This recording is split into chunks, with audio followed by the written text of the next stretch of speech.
हे भाई और बहनों, आज हन्ना का जीवन भी बिल्कुल वैसे ही था।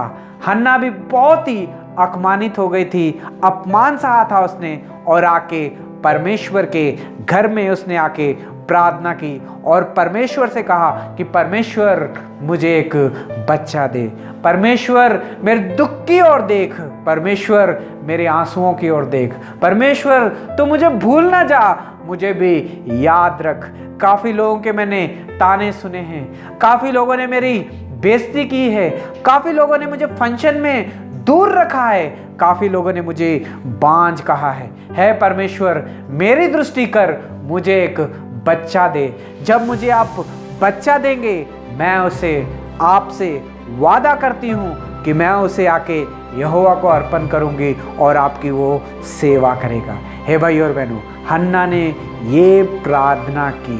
हे भाई और बहनों, पर परमेश्वर ने हन्ना की प्रार्थना को सुना, जवाब दिया और हन्ना का एक बच्चा हुआ और उसका नाम सैमुएल रखा गया। हे भाई और बहनों, पर उसने परमेश्वर के साथ एक वादा किया था कि मैं अपने पुत्र को जरूर आके दूंगी परमेश्वर की सेवा के लिए। हे भाई और बहनों, इस बात का उसे पता था, इसलिए जब तक वो बच्चा छोटा था, सैमुएल था, दूध पी रहा था, तब तक वो अपने पास रखा उसने।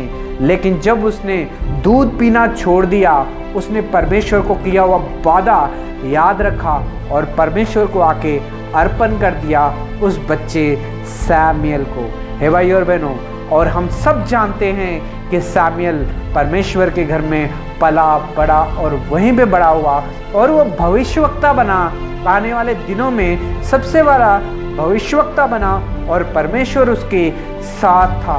उसने 2 राजों का अभिषेक किया, पहला शाऊल का और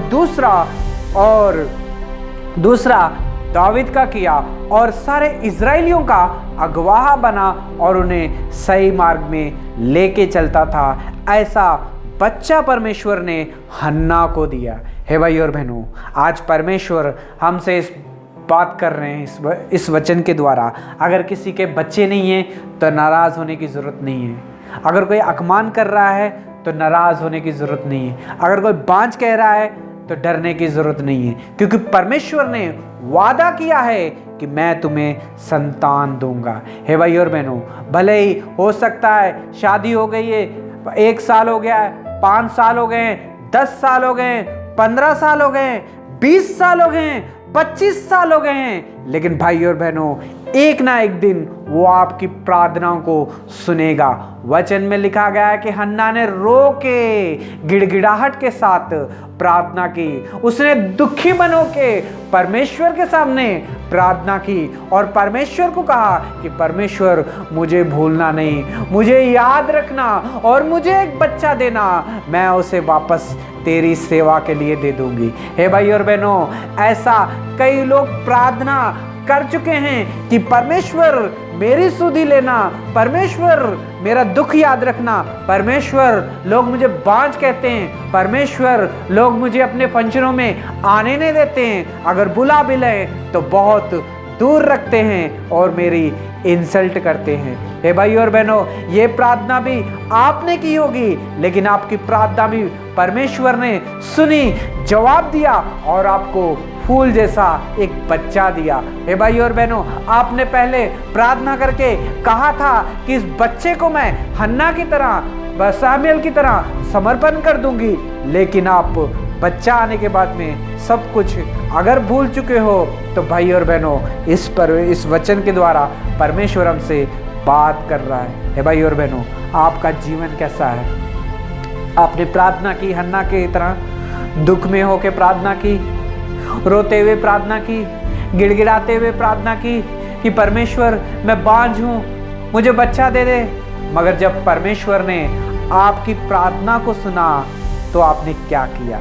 हे भाई और बहनों, काफ़ी लोग ऐसे हैं जो कि परमेश्वर के सामने आते हैं, गिड़गिड़ाते हैं, प्रार्थना करते हैं और अपनी सारे दुख परमेश्वर को दिखाते हैं, लेकिन परमेश्वर उनकी प्रार्थना को सुनता है और उन्हें बच्चा देता है। और बच्चा जब दे देता है तो भाई और बहनों, काफ़ी लोग परमेश्वर को भूल जाते हैं।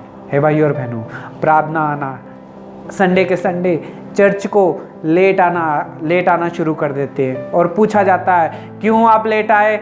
मेरा बच्चा की वजह से छोटा है, दूध पीता है, रोता है, इसलिए मैं लेट हो गई। चलो ठीक है, कोई बात नहीं। फिर पूछा जाता है कॉटेज प्रेयर में क्यों